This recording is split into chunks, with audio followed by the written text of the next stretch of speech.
Hello friends, welcome to our channel. आज हम पढ़ने वाले इंग्लिश बुक फ्लेमिंगो का first chapter the last lesson की detailed summary and finish this lecture with in a one short video. So let's start. Author of this lesson is Alphonse Daudet and ये story उस time की है जब France and Prussia का war चल रहा होता है, जिसमें एल्सिस एंड लॉरेन फ्रांस की डिस्ट्रिक्ट किसके प्रूशिया के कब्जे में आ जाती है और प्रूशियन पॉलिटिकली कंट्रोल करते हैं और जर्मन लैंग्वेज उन पर स्टेबलाइज कर देते हैं। क्यों कर देते हैं? क्योंकि फ्रांस हार गया होता है वॉर में। किस किस के बीच में हो रहा था ये वॉर? फ्रांस एंड प्रूशिया के बीच में। तो उस टाइम पे रूलर ऑफ प्रूशिया कौन था? बिस्मार्क था। इसमें एक लिटिल बॉय होता है फ्रांस, जिसका नेम होता है, एंड एंट्री होती है टू बॉयज़ की जिनका नेम है black Smith and watcher in the middle of story. And France का टीचर रहता है जिसका नेम है मिस्टर एम हेमिल, जो कि एक लैंग्वेज टीचर है। चलिए स्टार्ट करते हैं डिटेल्ड समरी। हमारा लिटिल बॉय फ्रांस स्कूल जा रहा होता है। उसे डर लग रहा होता है स्कूल जाने में, क्योंकि उसने होमवर्क नहीं किया होता है। उसे डर क्यों लग रहा होता है? क्योंकि उस दिन टेस्ट हो रखा होता है स्कूल में, टेस्ट ऑफ पार्टिसिपल्स का। दैन फ्रांस स्कूल जा रहा होता है तो उसे एक bright weather chirping of birds and Prussian soldier drilling करते हुए दिखते हैं। वह सोचता है क्यों ना आज भंग कर दे school, but still he gain strength and went to school. और वो स्कूल ना जाके क्या करता था? वर्ड्स के एग कलेक्ट करता था। दैन लिटिल बॉय पहुंचता है स्कूल के टाउन हॉल में, जहाँ पे बुलेटिन बोर्ड के पास बहुत सारी भीड़ खड़ी हुई होती है। बट फ्रांस जो है हमेशा उस पर बैड न्यूज़ ही देखता था, तो उसको भी लगा इस बार भी कोई बैड न्यूज़ होगी। Then he will ignore and went to the classroom. तो उसको दो लड़के ब्लैक स्मिथ एंड बॉचर, मैंने बताया था ना पहले कैरेक्टर में दो लड़कों की एंट्री होती, तो आ गए वो दो लड़के। ब्लैक स्मिथ एंड बॉचर हमारे लिटिल बॉय से बोलते हैं no need hurry, there is a time. लेकिन फ्रांस को लगता है कि ये लोग हमारे साथ मजाक कर रहे हैं, क्योंकि वो अक्सर ही लेट आता था। लेकिन वो उन दो लड़कों को भी इग्नोर करते हुए अपनी क्लास की तरफ चला जाता है। फ्रांस जब क्लासरूम में पहुंचता है तो उसे एक बहुत ही चेंज सा सिनेरियो दिखाई देता है, क्योंकि सारे कीप एंड क्वाइट पोजीशन में बैठे हुए थे। तो वो अपने टीचर मिस्टर एम हेमल से कहता है, मैं आई कम इन सर? बट उसके टीचर ने उस दिन उसे बगैर डांटे हुए भी entry they the. And France क्या देखता है अपने क्लासरूम में कि ब्लेजर्स बैठे हुए थे बैक बेंचेस पे, एंड एक ओल्ड हॉजर बैठा हुआ था जिसने 3 कॉर्नर कैप पहनी हुई थी, एंड उसके बगल में एक और ब्लेजर्स बैठा हुआ था जिसने प्राइमर की बुक पकड़ी हुई थी हाथ में। ऐसा सिनेरियो फ्रांस नोटिस करता है। एंड आज मिस्टर एम एमएल स्पेशली तैयार होके आए थे। उन्होंने क्या पहन रखा था? एक green coat, white shirt and silk cap पहन रखी हुई थी उसने। ये सब देख के फ्रांस बहुत ही सरप्राइज हो जाता है।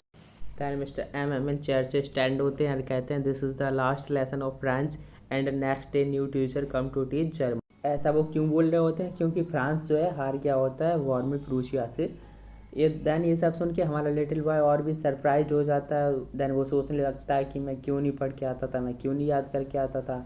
एंड वो जो सारे ब्लेजर्स बैठे होते हैं ना बैक बेंचेस पे, वो भी ट्रिब्यूट करने ही आए थे फ्रांस के लास्ट लेसन को and 40 year of service of M Hemal.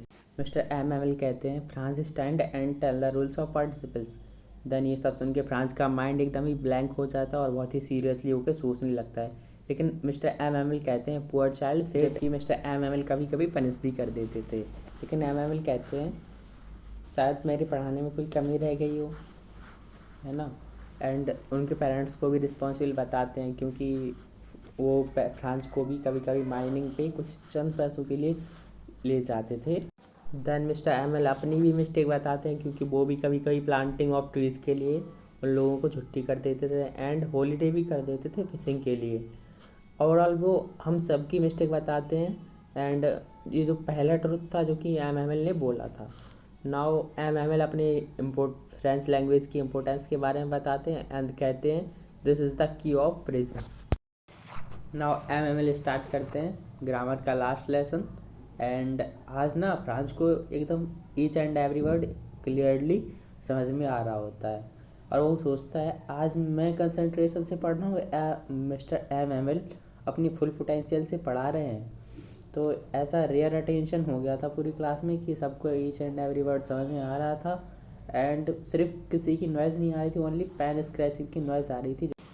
After some time हमारा लिटिल बॉय फ्रांस क्लास की विंडो पर देखता है, और वहाँ पे क्या क्या देखता है? वो एक कबूतर बैठा हुआ जो कि गुटरगू गुटरगू कर रहा होता है। इसकी आवाज़ में को बोलते हैं हम गटिंग, है ना। तो पिजन अब वो सोच रहा होता है कि हमसे तो हमारी लैंग्वेज छीन ली, अब इससे भी कहेंगे क्या जर्मन बोलिए आप। After grammar हैमिल start our writing lesson. देखिए ये एक बड़ा इंपॉर्टेंट क्वेश्चन बनता है।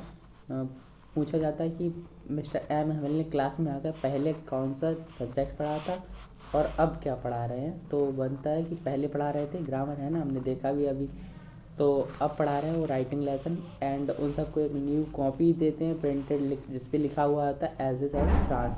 तो ये सब देख के फ्रांस को ना बड़ी खुशी होती है, क्योंकि कहीं तो हमारे कंट्री का नेम लिखा है ना फ्रांस, तो लिखा है ना एल्जिस एंड फ्रांस, क्योंकि सारी कॉपीज़ पे प्रिंटेड था। आज ना फ्रांस को टीचिंग की डेडिकेटेड सर्विस समझ में आते हैं, क्योंकि आज ना उसको सब कुछ समझ में आ रहा होता है, जबकि वो तो डेली पढ़ाते थे, लेकिन उसको सही मायने में आज समझ में आया होता है। क्यों आया होता है? क्योंकि वही होता है ना कि जब हम किसी चीज़ को खोते हैं तब हमें उसी चीज़ की अहमियत समझ में आती है। किसी ने क्या खूब कहा है, दुनिया जैसे जादू का खिलौना है, दुनिया जैसे जादू का खिलौना है, जो मिल गया सो मिट्टी है, ना मिला वो सोना है। तो फ्रांस को ऐसा फील हो रहा होता है जैसे मिस्टर एम एम एल आज ही सारा कुछ पढ़ा देंगे, पहले का भी, और जो पढ़ाने वाले हैं वो भी आज ही पढ़ा देंगे। तो मिस्टर एम एम एल को भी, एम एम एल का घर भी वहीं था, तो उनको बुरा लग रहा होता है छोड़ के जाने में। एंड फ्रांस कहता है खुद से, बाकी सब सेम है। मिस्टर एम एम एल ने जो पेड़ लगाया था वॉलनट का ट्री, वो बड़ा हो गया, एंड होप माइन का प्लांट लगाया था वो भी बड़ा हो गया, एंड चेयर एंड टेबल जो कि न्यू थे अब वो ओल्ड हो चुके हैं। देखिए ये भी एक इम्पोर्टेंट क्वेश्चन बन जाता है कि वहाँ के एटमॉस्फेयर में पहले से अब क्या क्या चेंज आए हैं। तो क्या क्या चेंज आए थे, जो कि मिस्टर एम एम एल ने वॉलनट का ट्री लगाया था वो बड़ा हो चुका था, एंड होप वाइन का प्लांट लगाया था वो भी बड़ा हो चुका, and chair and table old हो चुके थे जो कि पहले न्यू थे। उस टाइम पे ना बाहर से ट्रक की आवाज़ आ रही होती है, एंड मटेरियल सामान पैकिंग की आवाज़ आ रही होती है, जो कि मिस्टर एम एम एल की सिस्टर पैक कर रही होती है, क्योंकि अब उन लोगों को बाहर से जाना था। Franz feeling upset because he never study French to their teacher. Franz को भी बहुत ही बुरा लग रहा होता है, उसको रोने का मन भी कर रहा होता है, क्योंकि अब वो अपनी टीचर से कभी फ्रांस नहीं पढ़ पाएगा। From down floor, voice of needle church is listening, and voice of drilling soldier come back. Hamel in meditation and tell to something because they are lost very thing. They are want to start breathing because they are in emotional. देखिए क्या है, down floor से ना needle church से needle की आवाज़ आ रही होती है, जो कि हर घंटे पे आती है ना वो। तो ड्रिलिंग की आवाज़ आ रही होती है, जो कि सोल्जर वापस करके जा रहे होते हैं। जब हमारा फ्रांस जा रहा होता है तो सोल्जर्स ड्रिलिंग करते हुए जा रहे होते हैं। मिस्टर एम एम एल भी बहुत ही टेंशन में हो गए थे, क्योंकि वो सब कुछ बहुत ही बड़ा होने वाले थे, एंड सब ऐसा बहुत ही इमोशनल वहाँ पे हो गया था कि सबका रोने का मन कर रहा था। अब जो है मिस्टर एम एम एल का रोल ख़त्म हो जाता है, हमारी क्लास भी ख़त्म हो जाती है।